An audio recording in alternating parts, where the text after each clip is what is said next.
Well, good morning. Tony Virtue speaking, Virtue and Partners, with our regular monthly update. And happy Christmas to you all, particularly those of you overseas. I think we have touching 50 clients now, either living overseas or travelling at the moment. So I know you're away for the break, so our best wishes are with you. Well, it's been a pretty tumultuous 3 years. My notes talk about the length of this COVID virus, compares that to the Spanish flu. And after all that sort of chaos 100 years ago, they actually had a few good years. So sometimes there needs to be a bit of an upheaval in life and a resetting. And then, who knows, maybe we'll get a better period going forward.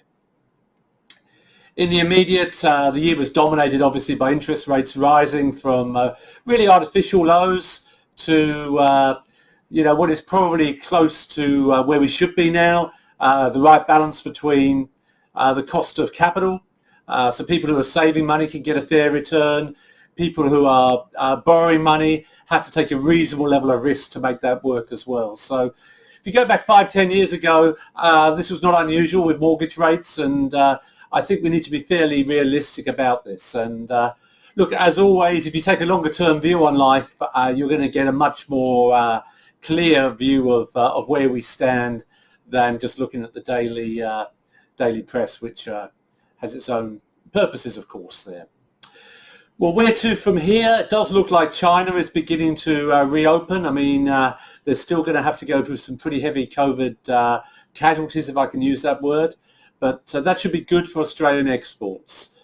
The tragedy of the Ukraine situation looks a bit to me like a bit of a stalemate now, and again, referring to my notes, the cost of travel, cost of freight, for instance, cost of energy, those costs are coming down significantly now. That should impact on lower CPI rates, and that should impact again on lower interest rates, maybe about 12 months forward.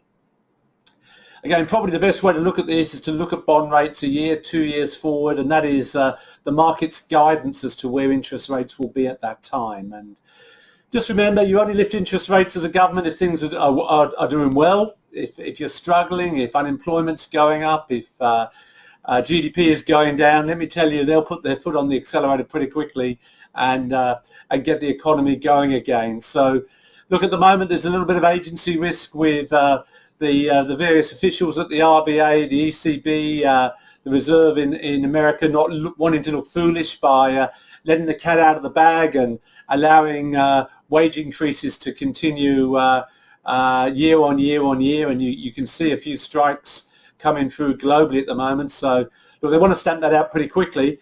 But beyond that, we may well go down to a fairly benign interest rate environment where technology is driving down the costs of things, and that again is deflationary.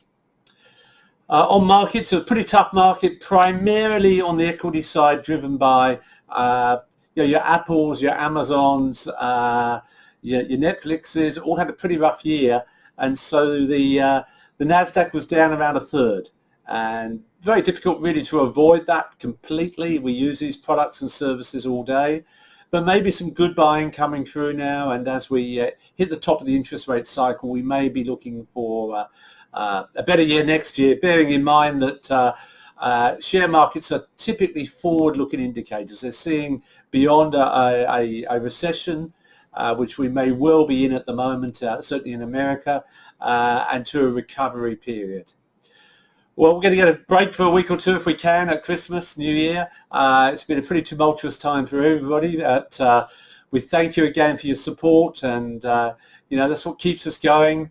It's been a big year, and we look forward to serving you again next year. Tony Virtue, happy Christmas to you all when experience pays.